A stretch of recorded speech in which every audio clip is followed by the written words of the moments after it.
सलूजा है। मैं faculty of family and community sciences में लेक्चरर हूँ। आज हम बेसिक्स ऑफ एंटरप्रेन्योरशिप के बारे में जानेंगे। जैसे कि आप सभी जानते हैं कि आज के ज़माने में सभी को नौकरी मिलना बहुत ही मुश्किल वाला काम है। अगर नौकरी मिल भी जाती है तो हमें वो नौकरी नहीं मिल पाती जो हमें हमारी पूरी सैलरी मिल पाए, हमारे काम के हिसाब से हमें सैलरी दी जाए। इसीलिए बहुत ज़रूरी है कि हम एंटरप्रेन्योरशिप की तरफ भी जाएं और हम जानें कि एंटरप्रेन्योरशिप क्या होता है, क्यों हम एंटरप्रेन्योरशिप को हम अपनी ज़िंदगी में लाके हम अपने इकोनॉमिकली इंडिपेंडेंस हो सकते हैं। इसीलिए चलो अब जानते हैं कि आज एंटरप्रेन्योर के किसको कहते हैं, एंटरप्रेन्योरशिप का क्या मतलब होता है। एंटरप्रेन्योरशिप जो टर्म है वो एक फ्रेंच वर्ड से आया है, entrepreneur, which means undertaking.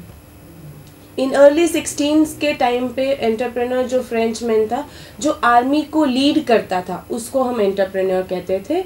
Around 1700 AD में एंटरप्रेन्योर जो कुछ आर्किटेक्चर रिलेटेड काम करता था, जो कुछ पब्लिक रिलेटेड कंस्ट्रक्ट करता था, उसे एंटरप्रेन्योर कहते थे।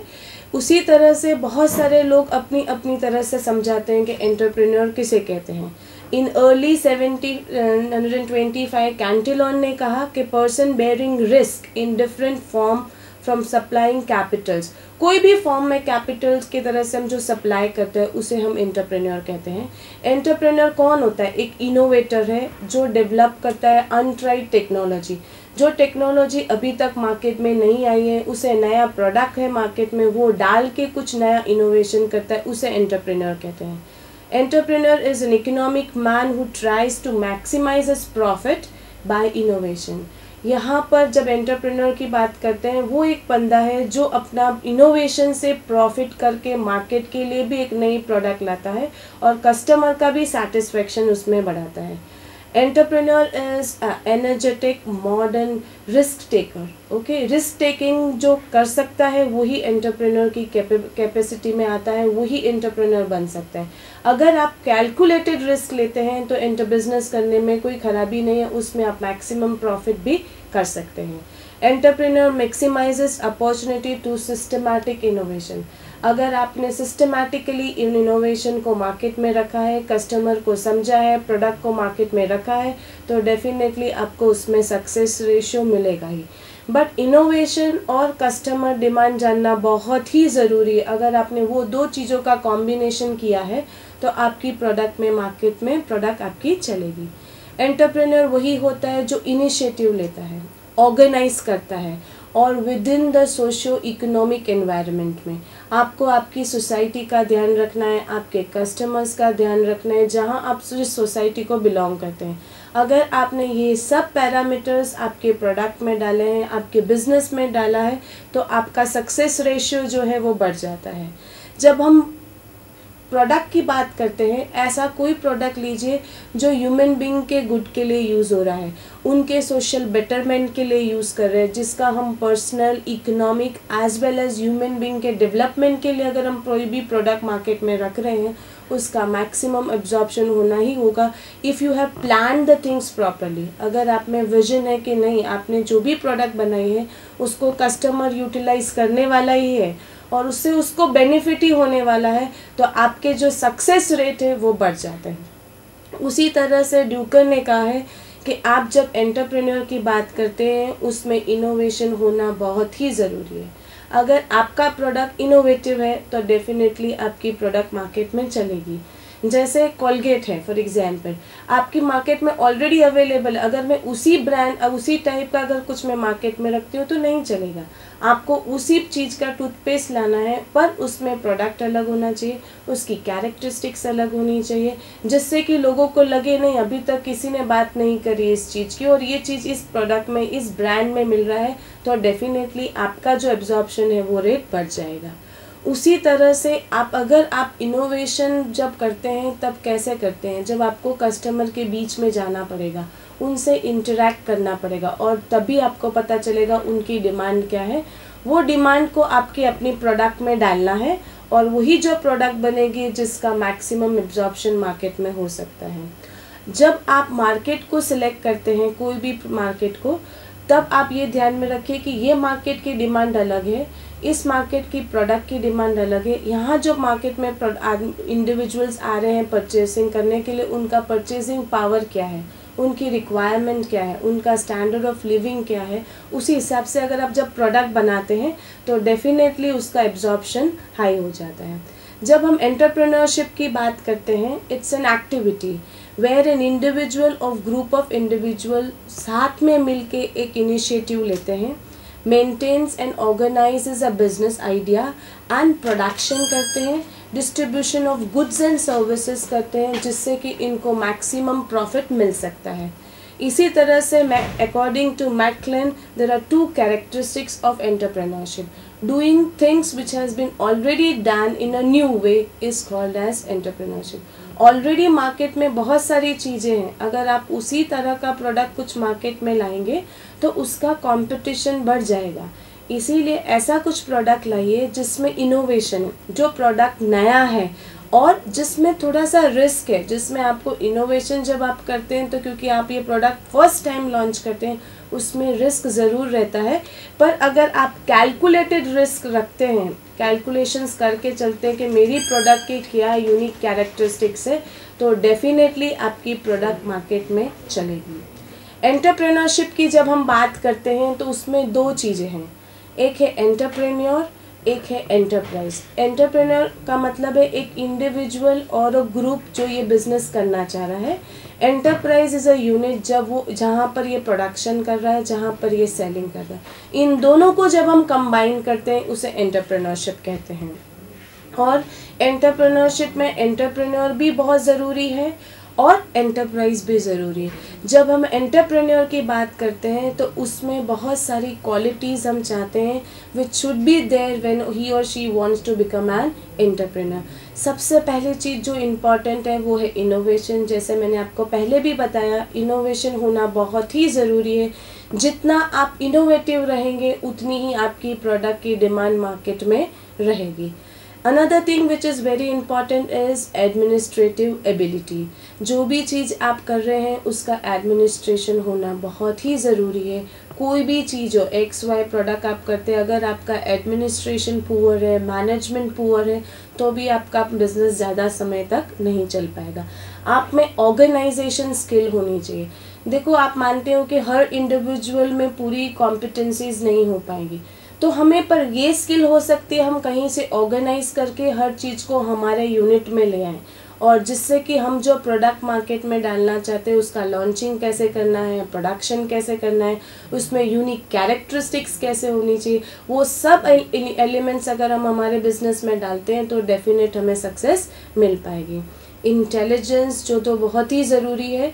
इंटेलिजेंस अगर आपके पास है तो आपको पता है कितने प्रपोर्शन में आपको प्रोडक्ट लाना है, कहाँ से इंग्रेडिएंट लाने हैं, किस तरह से पैक करके रखने हैं, क्या डिस्काउंट सिस्टम रखना है, वो सब आपको इंटेलिजेंटली प्लान करके राइट टाइम पे राइट मोमेंट पे अगर आप रखते हैं तो आपको सक्सेस मिल जाती है। क्रिएटिविटी, आज हमको चेंज चाहिए। हम जब कोई भी प्रोडक्ट मार्केट में लेना चाहते हैं तो हमको लगता है क्या नया है इस चीज़ में, क्योंकि अब इतने सारे मॉल्स हो गए, हर चीज़ इजीली अवेलेबल है, पर कोई चीज़ जिसमें क्रिएटिविटी दिखती है, जिसमें कुछ इंटेलिजेंस लगता है, कुछ लगता है कि कुछ नया कॉन्सेप्ट है, उस तरफ हम भागते हैं। उसी तरह से जब हम बिज़नेस करते हैं तो हमें वो देखना है कि उस प्रोडक्ट में क्या क्रिएटिविटी है। अगर वो क्रिएटिविटी अगर हम हमारे प्रोडक्ट में डालते हैं तो हमारी प्रोडक्ट की जो लाइन है, जो लाइफ है, वो बढ़ जाती है। इनोवेशन, वो मैंने पहले भी बताया, इनोवेशन के बिना आपकी प्रोडक्ट मार्केट में नहीं चल पाएगी ज़्यादा समय तक। जब आप प्रोडक्ट लॉन्च करते हैं तो भी आपको इनोवेटिवली लॉन्च करना है, और पीरियोडिकली आपको उसके अंदर इनोवेशन के फीचर्स डालने हैं जिससे कि वो प्रोडक्ट लाइफ लंबी हो जाए। आपके ऑब्जेक्टिव्स बहुत क्लियर होने चाहिए। आप क्या अचीव करना चाहते हैं, आप किस टारगेट ऑडियंस को रीच करना चाहते हैं, वेदर वो ऑडियंस उसको कंज्यूम कर पाएगा, वेदर उसके बजट में आएगा कि नहीं, वेदर उसके चॉइसेस में आएगा या नहीं, वेदर आप मास प्रोडक्शन में जाना चाहते हैं, किस में जाना चाहते हैं, वो ऑब्जेक्टिव्स आपके बहुत क्लियर होने चाहिए। Business security is very very important. आपके अपने खुद बिजनेस या प्रोडक्ट के इन एंड आउट आपको बहुत अच्छी तरह से पता होना चाहिए। सपोज मैन्युफैक्चरिंग की अगर हम बात करते हैं तो कहाँ से मैन्युफैक्चरिंग करेंगे, किस मशीनरी से करेंगे, कौन सी टेक्नोलॉजी लाएंगे, कैसे वो दूसरे प्रोडक्ट से अलग रहेगी, वो आपको मेंटेन करके रखना पड़ता है।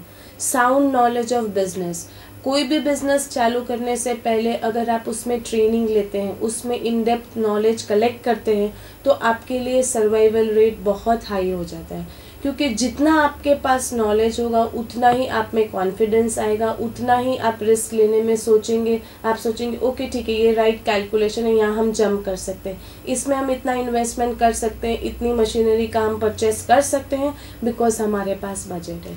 ये कब आता है? जब आपके पास गुड नॉलेज ऑफ बिजनेसेस है। Next is emotional stability. कोई भी प्रोडक्ट हम मार्केट में रखते हैं तो आपको इमोशनली भी सोचना है कि कैसे आप इमोशनली कस्टमर को रीच कर पाएंगे। जब आप कोई भी प्रोडक्ट लाते हैं, अगर उस प्रोडक्ट में some emotional element if you are attaching, definitely absorption rate will be higher.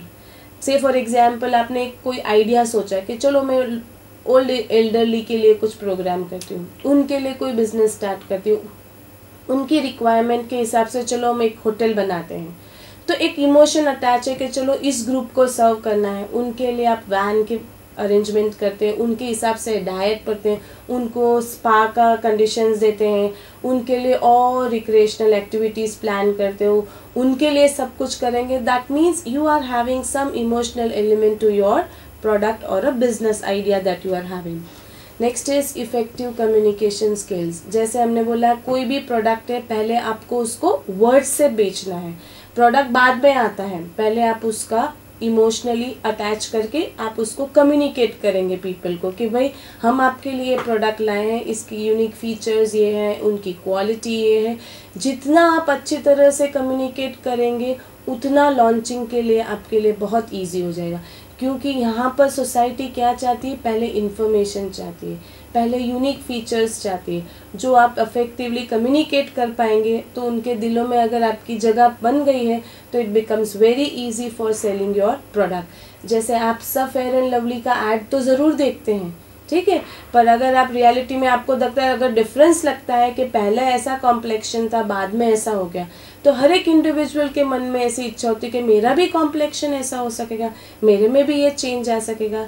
ये है कि इफ़ेक्टिवली कम्युनिकेट किया गया कि नहीं, हमारी प्रोडक्ट की ये यूनिक थिंग है, जो आप अगर परचेस करेंगे तो आपको ये बेनिफिट होगा। Another thing is technical knowledge of business. बहुत ही इम्पॉर्टेंट है कि आपकी नॉलेज बिजनेस की टेक्निकल एस्पेक्ट्स क्या हैं।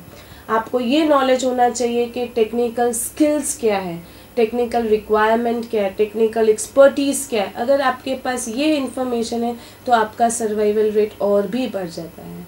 जैसे कि हम सब बोलते हैं कि आपको क्या करना है, हमें जॉब करना है, पर लोग घबराते हैं बिजनेस में एंटर होने से।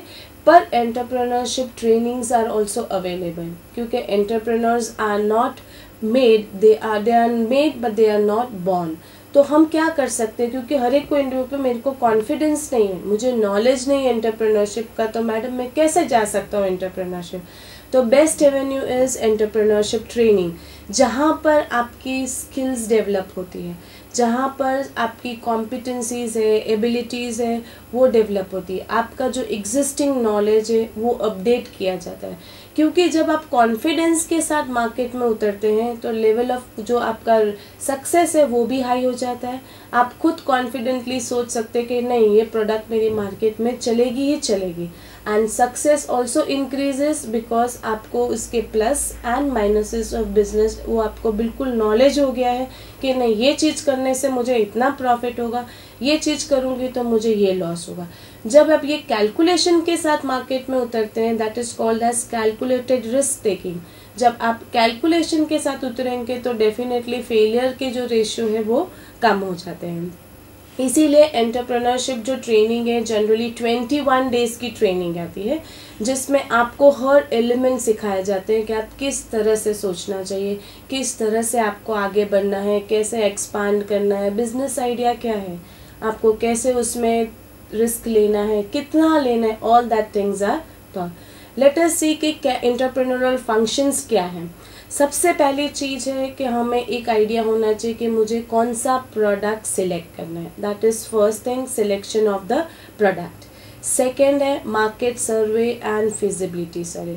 जब हम मार्केट सर्वे की बात करते हैं, कोई भी प्रोडक्ट जब आप लेते हैं तो उसके लिए फर्स्ट सर्वे करना पड़ता है। आपको जानना पड़ेगा लोग कस्टमर इस प्रोडक्ट को मार्केट में लाना चाहते हैं या नहीं। लाने के बाद whether technically it is feasible, economically it is feasible और customer will be satisfied with this और प्रोडक्ट और नॉट, ये आपको जानना बहुत ही ज़रूरी है। इसीलिए पहले एक रिसर्च करनी पड़ेगी जिसमें आप कस्टमर से मिलेंगे, होलसेलर से मिलेंगे, रिटेलर्स से मिलेंगे और एक रिपोर्ट तैयार करके आप उसको बैठ के एनालिसिस करेंगे कि आपकी प्रोडक्ट का सक्सेस लाइफ क्या है। Another thing is resource mobilization. जो भी रिसोर्सेज मार्केट में अवेलेबल है उसका मोबिलाइजेशन कैसे करना है वो, बिकॉज हर रिसोर्सेज अलग अलग जगह पे हैं। उन रिसोर्सेज को ला के आपके एंटरप्राइज में लाना, चीप रेट में लाना, जिससे प्रोडक्शन बिकम्स चीपर और कस्टमर को जो प्रोडक्ट मिल रही वो चीपर रेट में मिल रही, तभी पॉसिबल है जब आपका रिसोर्स मोबिलाइजेशन ठीक से रहेगा। Another thing is business plan preparation. Business ऐसा नहीं कि आज इच्छा हुई और कल मैंने बिजनेस स्टार्ट कर दिया, नहीं। बिजनेस के लिए आपको प्रॉपर प्लानिंग करना पड़ेगा, सोचना पड़ेगा कि मैं कैसे करना चाहती हूँ। मैं ट्रेडिंग में जाना चाहती हूँ, मैन्युफैक्चरिंग में जाना चाहती हूँ, सर्विस पर जाना चाहती हूँ, मैं किस में जाना चाहती हूँ। अगर वो कॉन्सेप्ट क्लियर है तो कहाँ से मैं प्लानिंग करूँगी, कैसे थिंग्स को ऑर्गेनाइज करूँगी, कहाँ से मशीनरी लाऊंगी, कहाँ से लोन लूँगी, कैसे लोन का EMI लूँगी, मैं कैसे सैंक्शनिंग करूँगी। अगर बिजनेस प्लान आप पहले ही प्रिपेयर कर लेते हैं तो जब आप लॉन्च करेंगे मार्केट में आपका बिजनेस, उस समय आपके में जो कॉन्फिडेंस लेवल होगा वो बहुत हाई होगा। क्योंकि हर बार एंटरप्रेन्योर को एक ही प्रॉब्लम है, फाइनेंस कहाँ से लाएं। फाइनेंस स्कीम्स का नॉलेज भी आपको ट्रेनिंग में दिया जाएगा। लैंड कौन सी अच्छी लगेगी आपके बिजनेस के हिसाब से। सपोज आपका ऐसा कोई प्रोडक्ट है जिसमें पोल्यूशन रेट बहुत ज़्यादा है तो हम GIDC में जा सकते हैं, एक्सटीरियर एरियाज़ में जा सकते हैं, वहाँ आप अपना बिजनेस स्टार्ट कर सकते हैं। अगर आपको लगता है नहीं मेरे बिजनेस से कोई एनवायरनमेंट हैज़ार्ड्स नहीं है तो हम कोई भी शॉप लेंगे, बुटीक के, सपोज बुटीक चालू करें तो कहीं भी शॉप लेके चालू की जा सकती है। बट अगेन कहीं भी चालू करने में क्या रिस्क रहता है कि सक्सेस मिलेगी या नहीं।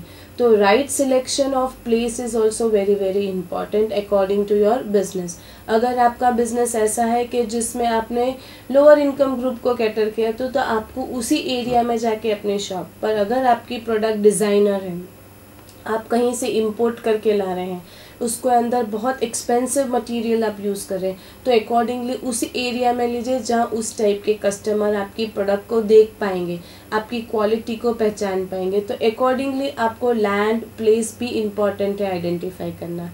कॉस्ट एंड प्राइसिंग जो बहुत ही इम्पॉर्टेंट है प्रोडक्ट प्रोडक्शन के लिए। जब हम प्रोडक्शन करते हैं तो आप रॉ मटेरियल किस रेट पे लाते हैं, उसकी मैन पावर क्या लगेगा, उस पर इलेक्ट्रिसिटी क्या लगेगी, वो सब एस्पेक्ट को कंबाइन करके हमारी कॉस्ट आती है। सो कॉस्ट कैलकुलेशन अगर आपका परफेक्ट है, उसमें कैलकुलेशंस में आप प्रॉफिट ऐड करके that will be the costing of your product. इसीलिए money management is equally important. Money को आप कहाँ से लाएंगे, कैसे प्रोडक्शन करेंगे, कैसे सेल करेंगे, सेल करके अगर आप होलसेलर्स को दे रहे हैं तो कितने टाइम में आपको पैसा मिलेगा, अगेन उसका री इन्वेस्टमेंट कैसे करना है, which is very very important in business. Business में अगर circulation of money is not there, again it will be a big problem for an entrepreneur. इसीलिए circulation of money is done by good management of money. और इसी के लिए क्या चाहिए, planning चाहिए कि कितना मनी आप प्रोडक्शन में डालोगे, कितना मनी आप मार्केटिंग में डालोगे, कितना प्रोडक्ट आप होलसेलर को दे आओगे, what will be the terms and condition of repayment. और तभी आपका जो मनी है वो एक बार सर्कुलेशन में आ गया तो आपको फाइनेंस की भी ज़्यादा प्रॉब्लम नहीं रहती है। अकाउंट एंड रिकॉर्ड कीपिंग वो बहुत ही इम्पॉर्टेंट है और it is we can call it as it is an eye of a business. अगर आपने इस पे आँख नहीं रखी, इस पे कंट्रोल नहीं रखा तो आपका जितना भी प्रॉफिट है वो आपको नज़र नहीं आएगा। इसीलिए हमें अकाउंट कीपिंग बहुत स्ट्रॉन्ग रखना है। चाहे एक प्रोडक्ट वापस आया है, चाहे 10 प्रोडक्ट यूनिट सेल हुए हैं, पर उसकी एंट्री रजिस्टर में होनी ही चाहिए। At the end of 30 days हमारा अकाउंट सेटल होना ही चाहिए। डे वाइज तो सेटल होना ही चाहिए, बट मंथली भी आप बैठ के पूरे डिपार्टमेंट के साथ बैठिए, देखिए कि सेटलमेंट ठीक है या नहीं, जितना इनकम थी जितना एक्सपेंडिचर था उन दोनों में बैलेंस है या नहीं। जब वो बैलेंस बैठ जाता है इट मीन्स कि हमारे every situation is under control. और वो बहुत ज़रूरी है आपको फोकस करने के लिए कि इस बार कितना प्रॉफिट हुआ। अगर आप बढ़ाना चाहते हैं तो आपको प्रोडक्शन बढ़ाना पड़ेगा और अकॉर्डिंगली आप उसमें काम कर सकते हैं। पर कब पता चलेगा? जब आपको अंदर में मनी पूरा आपकी जो कंडीशन है वो आपके कंट्रोल में होनी बहुत ज़रूरी है। उसी की ये सब प्लानिंग होने के बाद ही हम एस्टैब्लिशमेंट ऑफ यूनिट करेंगे। जब तक हमारे ये एस्पेक्ट्स क्लियर नहीं हैं तब तक बहुत डिफ़िकल्ट है बिज़नेस में एंटर करना, नहीं तो हमारे सक्सेस रेट के जो रेशियो है वो बहुत कम हो सकते हैं। जब हम बिज़नेस की बात करते हैं तो 3 प्रकार के बिजनेसेस है, manufacturing, trading and services. Manufacturing का मतलब होता है जब कोई प्रोडक्ट मार्केट में आप रखते हैं और रॉ मटेरियल को लाकर उसके अंदर मॉडिफिकेशंस करके या वी कैन से कि उसको फिनिश करके उसमें प्रॉफिट ऐड करके मार्केट में रखते हैं, उसको कहते हैं मैन्युफैक्चरिंग। जब हम ट्रेडिंग की बात करते हैं जिसमें कोई प्रोडक्शन इन्वॉल्व नहीं है, आप क्या कर रहे हैं, एक जगह से प्रोडक्ट ला रहे हैं, उसको फिनिश प्रोडक्ट ला के उसमें प्रॉफिट ऐड कर रहे हैं और सेल कर रहे हैं, उसको हम ट्रेडिंग कहेंगे।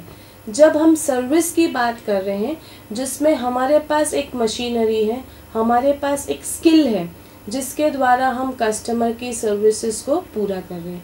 फॉर एग्जांपल हम दे सकते हैं, जैसे मेरे पास एक ज़ेरॉक्स मशीन है, कस्टमर अपना पेपर लेके आएगा और उस हिसाब से उससे जो भी ज़ेरॉक्स निकालना है मैं अपनी उसको ज़ेरॉक्स निकाल के दे दूँगी, इसे कहते हैं सर्विस।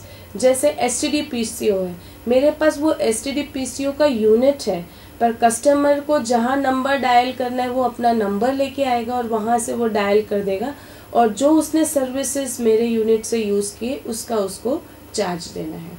तो बेसिक तीनों में ही ऐसा नहीं है कि तीनों में ही प्लानिंग इम्पॉर्टेंट है, पर इट डिपेंड्स कि किसी इंडिविजुअल को मैन्युफैक्चरिंग में इंटरेस्ट होता है, किसी को लगता है नहीं भाई मेरे में स्किल नहीं है, मैं एक जगह से प्रोडक्ट फिनिश प्रोडक्ट लाके प्रॉफिट ऐड करके बेच सकता हूँ तो मैं उसमें जा सकता हूँ।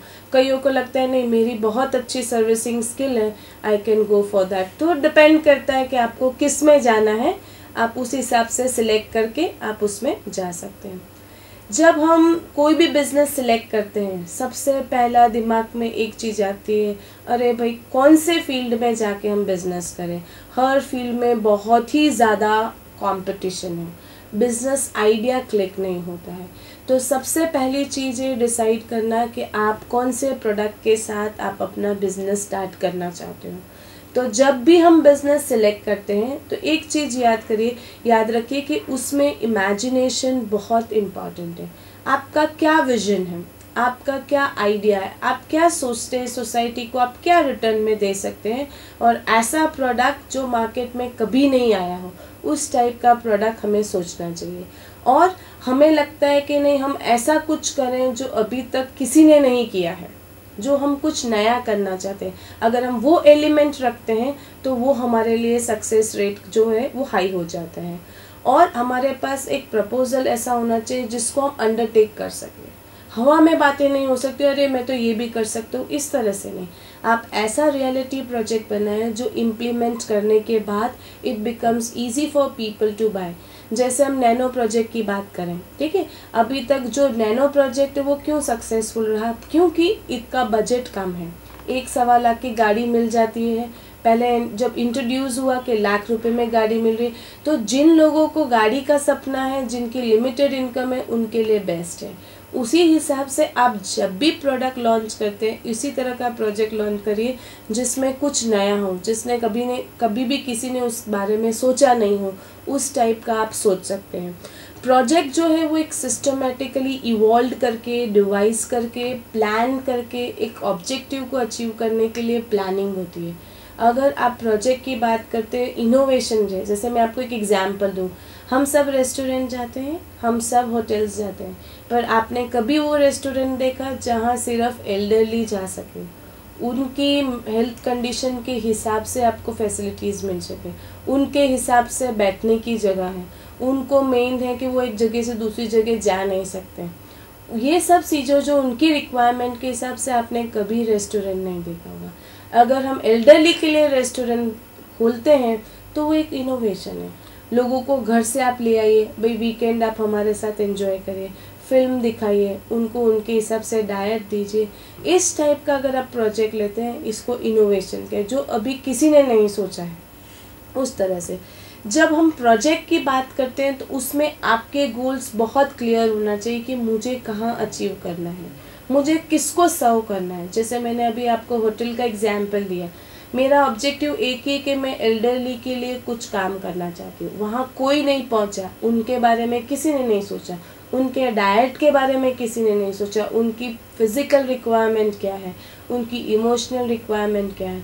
बट मैं मेरे रेस्टोरेंट में ऐसा कुछ खोलना चाहती हूँ, या मेरे होटल में या मेरे स्पा में ऐसा कुछ करना चाहती हूँ जो मैं उनको कंट्रीब्यूट, ये मेरे ऑब्जेक्टिव्स है जो बहुत क्लियर है। उसी तरह से जब भी हम कोई प्रोडक्ट करते हैं, फाइनलाइज करते हैं, तो उसके स्टेप्स हैं, उसको कहते हैं फिजिबिलिटी स्टडी। पहला जो है फिजिबिलिटी स्टडी का है मार्केट वायबिलिटी। आपकी प्रोडक्ट मार्केट में कितनी वायबल है, कितनी सर्वाइव करेगी, उसका सक्सेस रेट क्या है, जो हमें पता चलेगा मार्केट सर्वे से। जब आप मार्केट सर्वे करते हैं, that gives you an idea और कॉन्फिडेंस कि आपकी प्रोडक्ट मार्केट में चलेगी या नहीं चलेगी। Another is technical viability. Technically आपको सोचना है, देखो हम प्लान बहुत अच्छा कर सकते हैं, प्लानिंग हमारी एक्सीलेंट होती है, paper planning is also good, but technically आप उसको फीड कर पाओगे, टेक्निकली आप उसके नियर में पहुंच पाओगे। जैसे मैंने आपको एग्जाम्पल दिया एल्डरली का, तो एल्डरली लोग आएंगे, यंग को लोगों को इंटरेस्ट है, यूथ को इंटरेस्ट है होटल्स एंड उसमें जाना, रेस्टोरेंट में। एल्डरली लोग आएंगे, एल्डरली लोग इतना पैसा खर्चेंगे, इतनी फैसिलिटीज़ करने के बाद they will ready to enjoy and they are ready to pay, वो एक सोचने की बात है। सो टेक्निकलिटी भी आपको अपने बिजनेस का वायबिलिटी सोचना है। अगर आपको लगता है नहीं, आपके एनवायरनमेंट में जहाँ आप खोलना चाहते हैं बहुत ही रिच एल्डरली रह रहे हैं, they don't know how to spend their money, तो इस टाइप का अगर आप प्रोजेक्ट करते which takes care of their need, then आपका प्रोजेक्ट बहुत अच्छी तरह से चल सकता है। जब हम फाइनेंशियल की बात करते हैं, वो भी बहुत इम्पॉर्टेंट एस्पेक्ट है। फाइनेंशियल कितना रिक्वायरमेंट है, कोई भी प्रोजेक्ट बिना पैसे के स्टार्ट नहीं किया जा सकता। जब हम प्रोजेक्ट की बात करते हैं, financially it has to be economically sound. ऐसा नहीं होना चाहिए कि उसमें करोड्स ऑफ रुपीज़ आ रहा है, जब हम लॉन्च कर रहे हैं तो हमें उसका रिटर्न नहीं मिल रहा है। और आप फाइनेंशियल प्लानिंग करते हैं तो आपको बहुत अच्छी तरह से डीप प्लानिंग करना पड़ेगा। कैपिटल रिक्वायरमेंट क्या है, वर्किंग कैपिटल आपको क्या चाहिए, किस तरह से आप सोर्सेज मैनेज करेंगे, आप अपने पॉकेट से कितना निकालेंगे, बैंक से कितना लेंगे, और किस तरह से आप अपने रिसोर्सेज को मैनेज करोगे जिससे कि आपको फाइनेंशियल क्रंच भी नहीं आना चाहिए। प्लान बहुत अच्छा है, पर समझिए कि आपको करोड़ रुपया उसमें लग रहा है और मेरे पास 10 लाख रुपए हैं, then I am deficit of 20 lakh rupees, तो 90 लाख रुपीज़, तो मैं 90 लाख रुपीज़ कहाँ से लाऊंगी? That should be plan before I am doing something. 90 lakh suppose मैं लोन ले लेती हूँ, मेरी लोन सैंक्शन होगी, then only I can proceed with the work, because 90 lakh rupees is not a small amount, और मैं लॉन्च कर रही हूँ और पता चल रहा है कि पैसा ही नहीं है, तो दिस शुड नॉट हैपन। तो फाइनेंशियल एनालिसिस करना भी बहुत ज़रूरी है बिफोर लॉन्चिंग, कि मेरे हाथ में इतना पैसा है, मैं इस तरह से जाऊंगी तो मेरा बिजनेस चल पाएगा या मैं उसको इस्टेब्लिश कर पाऊंगी। Another thing is commercial viability. Commercial viability is very very important, कि आपके कस्टमर उस प्रोडक्ट को बाय करना चाह रहे हैं या नहीं, कस्टमर के सिचुएशन के हिसाब से आप उसको प्रोडक्ट बना रहे हैं या नहीं। अगर आपकी प्रोडक्ट ऐसी है जो it is socio economically accepted नहीं है, then it becomes very difficult for us to have a survival rate. अब जानते हैं कि मार्केट सर्वे करना क्यों ज़रूरी है, मार्केट सर्वे क्या है और किस तरह से किया जा सकता है। जैसे मैंने कहा कि सर्वे क्या होता है, इट्स गैदरिंग ऑफ इंफॉर्मेशन। आप जब मार्केट की बात कर रहे हैं, बाज़ार में से जाके आप हकीकत जो लाइव इंफॉर्मेशन है आपके प्रोडक्ट के रिलेटेड, जैसे कस्टमर की चॉइस क्या है, लोगों की रिक्वायरमेंट क्या है, कौन से कलर लोगों को पसंद है, कौन सा टेक्सचर पसंद है लोगों को, वो सब चीज़ें आप अगर अपने प्रोडक्ट में डालते हैं तो आपका जो सक्सेस रेट है वो हाई हो जाता है। मार्केट सर्वे करना इसीलिए ज़रूरी है क्योंकि हमें पता चलेगा साइज़ ऑफ मार्केट क्या है, हमारी प्रोडक्ट कितने कस्टमर ले पाएंगे। क्योंकि हमें अगर जब पता है कि 1000 लोग ले पाएंगे तो हम उसी हिसाब से हमारा प्रोडक्शन करेंगे, उसी हिसाब से हमारा इन्वेस्टमेंट करेंगे। और हमें ये भी पता चलेगा उसका डिमांड पैटर्न क्या है, which is very very important. कई चीज़ें जैसे आप देखेंगे कोल्ड ड्रिंक्स है वो सीजनल चीज़ें हैं, ओके। कई चीज़ें ऐसी है, फॉर एग्जांपल शैम्पू ले लो, सोप ले लो, वो पूरा ईयर हमें ज़रूरी है। पर अगर हमें सीजनल रिक्वायरमेंट की प्रोडक्शन में जाना है तो अकॉर्डिंग टू द सीजन हमें उनका डिमांड पैटर्न डालना बहुत ज़रूरी है, उसी हिसाब से फिर हम प्रोडक्शन कर पाएंगे। और इम्पॉर्टेंट चीज़ है buying habits and the motives of buyer. लोग कैसे बाय करते हैं, जनरली आप देखो एडवर्टाइजमेंट दी जाती है, एक प्रोडक्ट के साथ एक प्रोडक्ट फ्री है। लोगों को क्या लगता है, अरे अरे एक प्रोडक्ट फ्री है, चलो चलो हम मार्केट में जाके उस एड प्रोडक्ट को लेके आते हैं। दिस इज़ एन अट्रैक्शन, चलो चलो वेस्ट साइड में 61% का सेल है। ये क्या है, this are all attracting features for the customer. और लोग कब बाय करते हैं, जब उसको कुछ यूनिक दिखता है, कुछ पहले दूसरे कंपनी के कंपैरिजन में आप कुछ अलग दे रहे हैं, कुछ उसको बेनिफिट वाला करके दे रहे हैं, तभी वो अपनी तरफ से आकर्षित होकर हमारे प्रोडक्ट लेता है। Unique selling preposition is also very very important. आप जो भी प्रोडक्ट का मार्केट में रखते हैं उसका यूएसपी आपको बहुत अच्छी तरह से इवेलुएट करके आपको रखना पड़ेगा, जिससे कि that will be your strengthening of your own product in the market.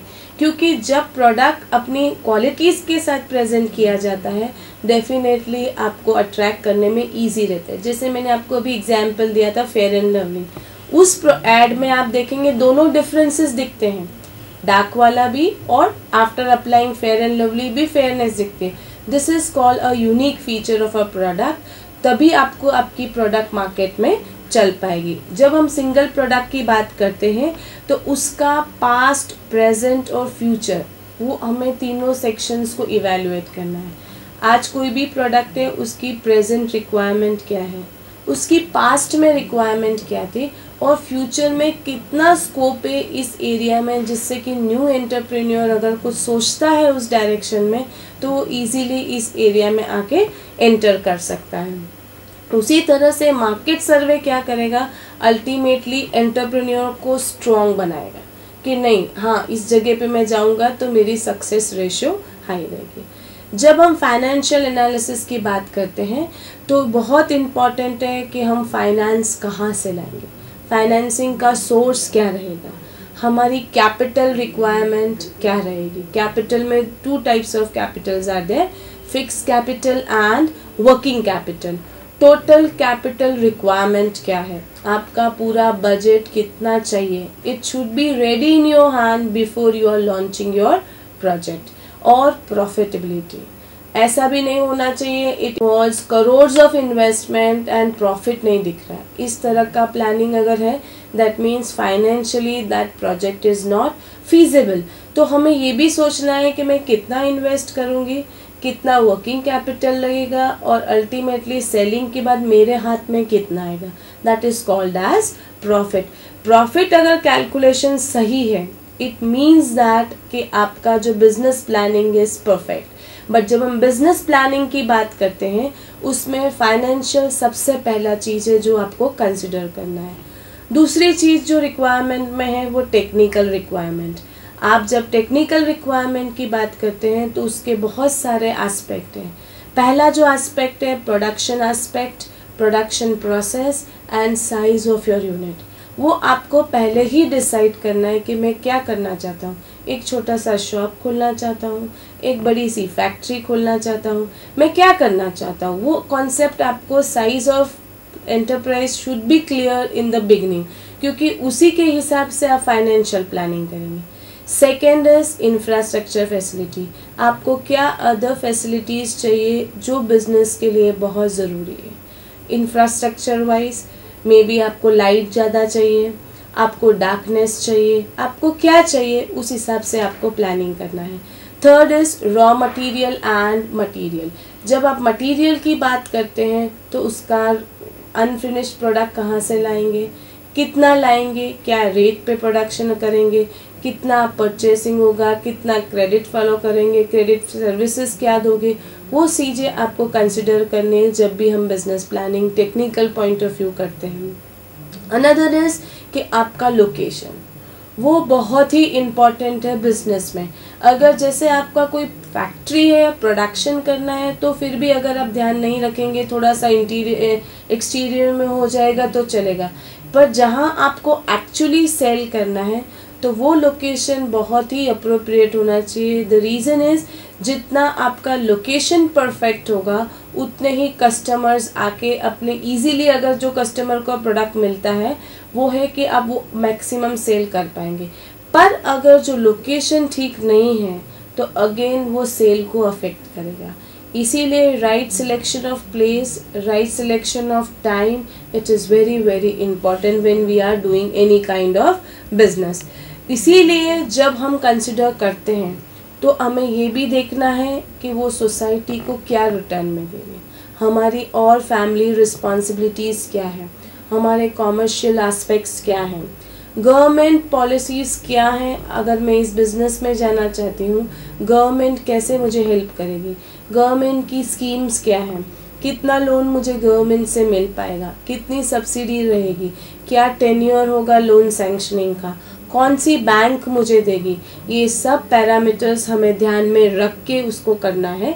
Special licence चाहिए या नहीं, कई अगर आपका ऐसा कोई एंटरप्राइज है जिसमें पोल्यूशन होता है तो आपको स्पेशल परमिशन लेनी पड़ेगी, उसका लाइसेंस लेना पड़ेगा, तभी उस वेंचर में जा सकोगे। तो ये सब चीज़ें आपको कंसिडर करनी है जब आप बिजनेस प्लान करते हो। अगर मुझे कोई छोटा सा बुटीक खोलना है तो भी मुझे उसको रजिस्ट्रेशन कराना पड़ेगा, I should have my registration number, वो चीज़ें भी आपको कंसिडर करनी है। और क्रेडिट फैसिलिटी क्या अवेलेबल है, सप्लायर्स कौन है, टाइम ऑफ सप्लाइंग क्या है, कितना क्रेडिट देते, वो सब एस्पेक्ट जब आप कंसिडर करते हो then it becomes very very easy for you to survive in the market. क्योंकि अल्टीमेटली हम किससे एसोसिएटेड हैं, किससे एसोसिएटेड, सोसाइटी से। जब हम सोसाइटी को अगर रिटर्न दे रहे हैं तो हमें उनके क्राइटेरियाज भी कंसिडर करने अगर हमें सक्सेस चाहिए। जब हम कोई भी रिपोर्ट डेवलप करते हैं, प्रोजेक्ट रिपोर्ट, उसके 4 क्राइटेरियाज हैं। पहला जो है वो इकोनॉमिक एस्पेक्ट, पैसा कितना लगेगा, पैसा लगाने के बाद मुझे क्या मिलेगा और सोसाइटी को क्या मिलेगा, कस्टमर क्या बेनिफिट पाएंगे आपके प्रोडक्ट से, उन्हें भी तो कोई बेनिफिट होना चाहिए ना, तभी कोई प्रोडक्ट आपकी लेगा। जब आप प्रोडक्ट दोगे नहीं, उनके बेनिफिट की नहीं होगी, ऑटोमेटिकली आपका इकोनॉमिक फैक्टर अफेक्ट होगा। तो सबसे पहले हमें ये सोचना है मेरे प्रोडक्ट से मेरे कस्टमर को क्या फ़ायदा होगा, उसको अच्छी चीज़ मिल रही है, कम रेट में मिल रही है और अच्छा कुछ इनोवेशन वाला मिल रहा है तो वो खुश होके परचेस करेगा। वो खुश होके परचेस कर रहा है, इधर हमें भी खुशी हो रही है क्योंकि हमारी प्रोडक्ट मार्केट में जा रही है।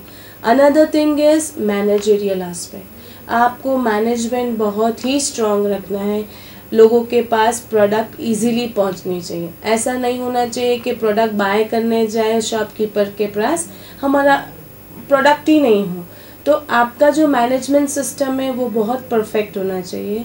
आप जिस लाइन से डिलीवरी करवाना चाहते हैं, whatever it major it could be, पर it should reach to the shopkeeper whenever person goes और any customer goes for a product should be available in each and every shop. जब ये situation होगा तो customer कभी ये नहीं बोलेगा ये प्रोडक्ट लेने जाता हूँ वो तो कभी मिलती नहीं है, मैंने टीवी में बहुत ऐड देखा पर ये प्रोडक्ट कभी मिलती नहीं। इससे ये होता है कि हमारा मैनेजमेंट पुअर लगता है और हमारा कस्टमर हमारे हाथों से चला जाता है। प्रोजेक्ट एस्पेक्ट का मतलब है कि आपको जब प्रोजेक्ट के बारे में सोच रहे हो, you have to think होलली।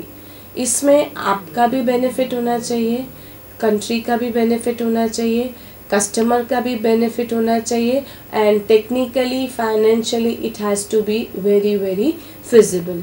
Technical की जैसे हमने बात करी, किस टाइप की मशीनरीज चाहिए, वो बहुत इम्पॉर्टेंट है। मशीनरीज कहाँ से लाएंगे, अगर मशीनरीज आपके पास हैं, कौन होलसेलर्स है, किस रेट पे मिलेगी, वो जानना बहुत ज़रूरी है।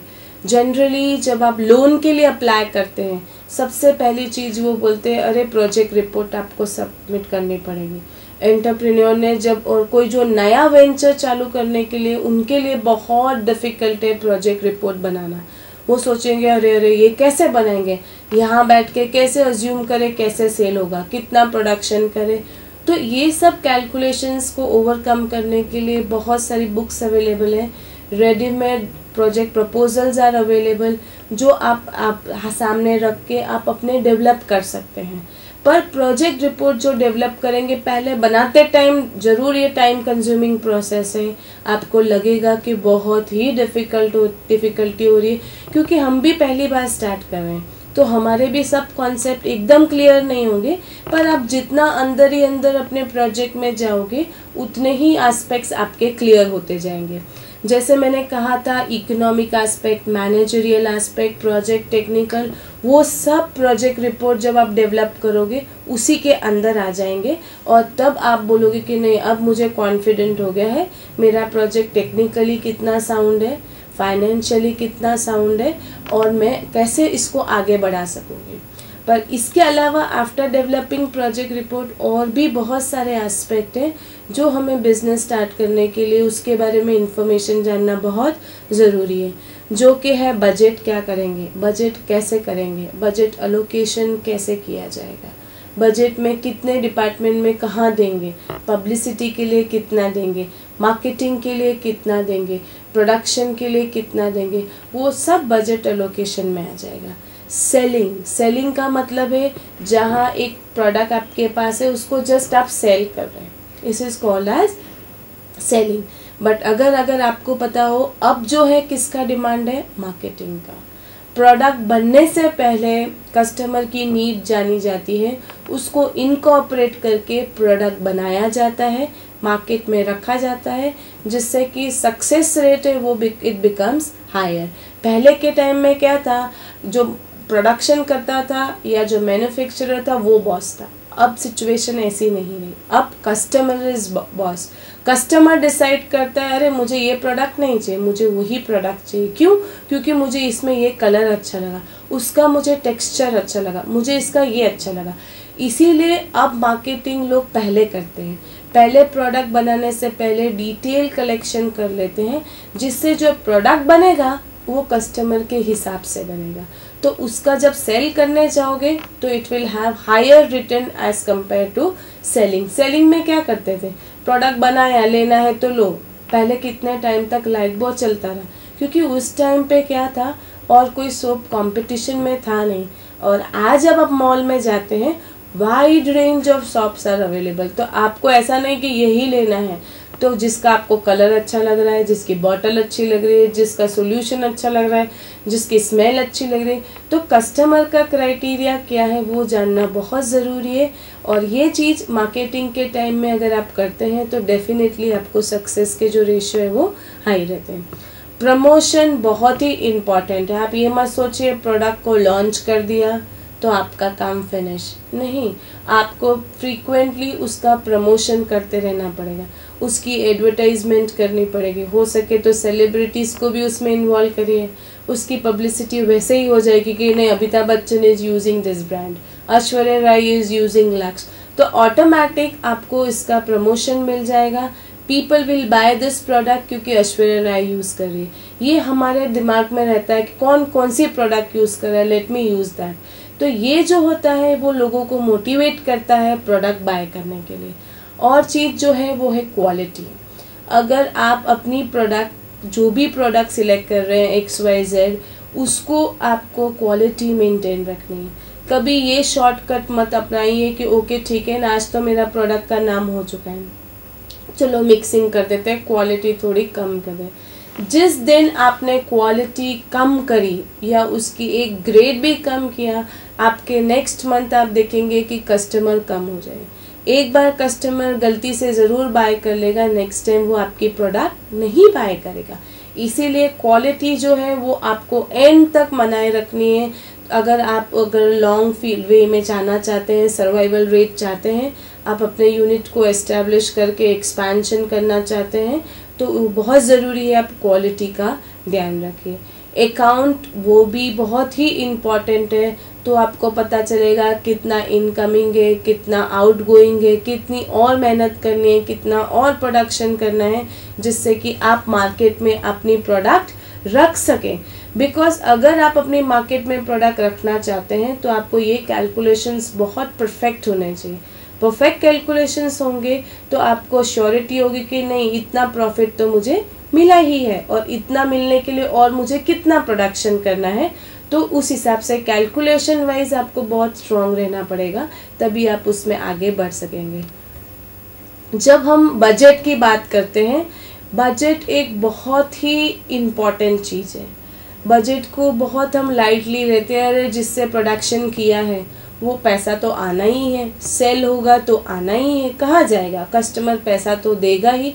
बट ये जितना बोलने में इजी लग रहा है उतना ही डिफ़िकल्ट है, क्योंकि पैसा जब आप इन्वेस्ट कर रहे हो, प्रोडक्शन कर रहे हो, लोगों के पास प्रोडक्ट पहुंच रही है, तो उसकी एक विशियस साइकिल है, वो आपको उसको कंटिन्यूएशन में रखना है, तभी आप अपनी बजट जो है वो कंट्रोल में कर सकेंगे।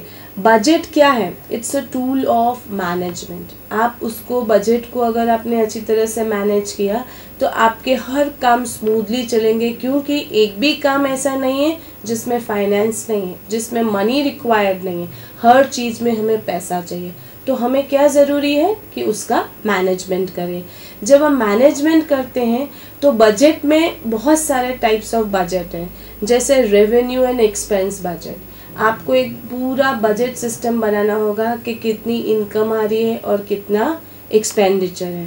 टाइम, स्पेस, मटेरियल और मैन पावर के लिए आपको कितना बजट चाहिए, कैपिटल एक्सपेंडिचर के लिए कितना बजट चाहिए, आपके हाथ में डेली ट्रांजैक्शन के लिए कैश कितना होना चाहिए, और master operating budget. Master operating budget का मतलब है ओवरऑल बजटिंग जो सिस्टम है वो कैसे आप उसको कंट्रोल कर रहे हो, जो आपको ओरिएंट करता रहे कि नहीं यहाँ पर एक्सपेंस ज़्यादा हो रहा है, यहाँ कम हो रहा है, लेट अस हैव प्रोपोर्शनेट। जो मास्टर ऑपरेटिंग बजट होगा वो आपको ओवरव्यू देगा कि आपका हर पैरामीटर्स ठीक से चल रहा है कि नहीं, जितना इनकम हो रही है उतना एक्सपेंडिचर आ रहा है, एक्सपेंडिचर के हिसाब से आपकी इनकम हो रही है नहीं, जितना पैसा आपने प्रोडक्शन यूनिट में डाला है उससे ज़्यादा सेलिंग में आ रहा है नहीं, वो सब पैरामीटर्स आप इसके साथ मैनेज कर पाएंगे अगर आपका बजट कंट्रोल बहुत स्ट्रॉन्ग है तो। अब हम जानेंगे मार्केटिंग क्या है। लोगों को पहले था कि सेलिंग एंड मार्केटिंग ये दोनों एक ही वर्ड है, बट नहीं, ये दोनों डिफरेंट वर्ड है। सेलिंग जो है वो क्या करता है, good selling can increase sale. जब आप गुड सेलिंग होता है वो सेल इंक्रीज करता है। Good production can decrease cost. ठीक है, अगर आपकी सेलिंग स्किल है तो अच्छा है, आपका सेल इंक्रीज होगा, पर अगर आप बल्क प्रोडक्शन करते हैं तो क्या होगी, कॉस्ट कम हो जाएगी। जब कॉस्ट कम हो जाएगी तो ऑटोमेटिकली ज़्यादा कस्टमर आप अट्रैक्ट कर पाएंगे और अपनी प्रोडक्ट सेल कर पाएंगे। सेलिंग में क्या होता था कि पहले हम क्या करते थे, प्रोडक्ट जो प्रोड्यूसर है वो प्रोडक्ट बना के मार्केट में रख देता था, कस्टमर को लेना है तो ले सकेगा, नहीं लेना है तो कोई बात नहीं, हमने तो हमारा काम कर दिया। पर अब जो है कस्टमर बहुत स्मार्ट हो गए, उनको वो प्रोडक्ट नहीं चाहिए जो प्रोड्यूसर ने बनाए हैं, उसको ऐसी प्रोडक्ट चाहिए उसमें वही सब क्वालिटीज़ हो जो एक कस्टमर को चाहिए, may be in terms of colour, may be in terms of texture, perfume ले लो, हर तरह से उसको अपने स्पेसिफिकेशन के साथ ही वो बाज़ार में जाता है कि मुझे ऐसा ही करना है, मुझे इस तरह से ही करना है। सो वो सब स्पेसिफिकेशन को मीट करने के लिए बहुत ही इम्पॉर्टेंट है कि आप अपने बिजनेस में मार्केटिंग लाइए। मार्केटिंग क्या होता है, मार्केटिंग बिजनेस स्टार्ट करने से पहले आप कस्टमर के मिलके उनको क्या चाहिए वो सब चीज़ें आप अपनी प्रोडक्ट में मार्केट में रखते हैं, उसको हम मार्केटिंग कहते हैं, जिसमें सक्सेस रेट जो होता है वो बहुत हाई होता है। क्योंकि मार्केटिंग में क्या है, सक्सेस रेट श्योर है, क्योंकि हमने वही सब चीज़ें कस्टमर की डाली है, उसकी ही चॉइस डाला है, उसी का कलर कॉम्बिनेशन जो रिक्वायरमेंट है वो ही रखा है, तो सेल जो है वो हमारी हाई हो जाएगी। जब हम मार्केटिंग की बात करते हैं उसमें there are 4 P's। One is product, price, place and promotion. Price की जब हम बात करते हैं तो हमें बहुत ध्यान रखना है कि price should not be very high, ठीक है। बहुत हाई फाई रखेंगे तो आपके जो कस्टमर बाय करने वाले हो जाएंगे वो कम हो जाएंगे। तो आपको वो ध्यान रखना है कि आप किस तरह से आप प्राइसिंग कर रहे हैं। उसी तरह से प्लेस बहुत इम्पॉर्टेंट है कि कहाँ आपका लोकेशन है। प्रमोशन की जैसे मैंने बात करी, advertisement, cyber, different branding are there, कैसे सेल करना है, डिस्काउंट स्कीम्स देने हैं, क्या करना है वो आपको प्लान करना है। और जब प्रोडक्ट की बात करते हैं तो it should B high quality, better finished, उसमें क्वालिटी अच्छी होनी चाहिए, कलर ठीक होना चाहिए, टेक्सचर भी ठीक होना चाहिए, जिससे कि हमारा जो सक्सेस रेट है वो हाई हो जाता है। क्योंकि मार्केटिंग में क्या है, मार्केटिंग में हमने फोकस किया है कस्टमर को। जब हमने कस्टमर को बीच में रखा है तो हमें वो सब चीज़ें याद रखनी है कि उसकी प्रोडक्ट अच्छा होना चाहिए, उसका ब्रांडिंग अच्छी होनी चाहिए, उसकी एडवर्टाइजिंग अच्छी तरह से होनी चाहिए और लोगों को वो प्रोडक्ट इजीली मिल पाए। चैनल ऑफ डिस्ट्रीब्यूशन इस तरह से होना चाहिए कि प्रोडक्ट कभी भी ऐसा कस्टमर ये ना बोले कि मुझे प्रोडक्ट मार्केट में कहीं नहीं मिल रहा है। दैट डिपेंड्स अपॉन कि आपका सिस्टम क्या है। इसीलिए हम कहते हैं कि जितना हम मुंह से लोगों को प्रमोट कर सके अपनी प्रोडक्ट का, वो ही होता है प्रमोशन। जितना आप वर्ड से पहले प्रोडक्ट बेचेंगे ऑटोमेटिकली कस्टमर आएगा, पर प्रमोशन कैसे होगा? क्योंकि प्रमोशन एक क्या है, हम लोगों को कन्विंस कर रहे हैं प्रोडक्ट बाय करने के, उससे सेल इंक्रीज होगा, to attract new competitors and to whatever competition is there, हम उसको ईजीली फेस कर पाएंगे और सेलर्स है, डिस्ट्रीब्यूटर्स है, उनको इन्फॉर्मेशन दे पाएंगे। और लोगों को अगर इन्फॉर्मेशन है तो आपका सेलिंग प्रोसेस ईजीली, और अगर सीजनल प्रोडक्ट है तो भी आपका डेडलाइन जो है it can be easily met. Last and most important is account. Accounts are the eyes of business. जब हम अकाउंट रखते हैं तो हमें पता चलेगा कितना मनी स्पेंट, कितना टर्नओवर है, how much money is needed to be collected, expenditure और सेल जो भी है वो कंट्रोल में है या नहीं वो पता चलेगा, एक्चुअल कैश पोजीशन क्या है वो पता चलेगा, और उसी बेस पे हम फ्यूचर एक्टिविटीज़ के बारे में हम प्लान कर सकेंगे। लगता है वॉट एवर इट में भी आजकल बहुत सारे पैकेजेस अवेलेबल हैं, टैली पैकेजेस, उसमें भी आप इजीली कंट्रीब्यूट करके डेटा डेली डाल के भी आपको डेटा लास्ट में मिल सकता है। So I think it is not so difficult to run an enterprise. If we are interested, if we are motivated, each one of us can start our own enterprise. ऐसा नहीं कहना है कि भाई हमें जॉब ही करनी है। अगर आपको अपना बॉस बनना है तो business is the right option, and I think if you go into deep, nothing is difficult. Thank you very much.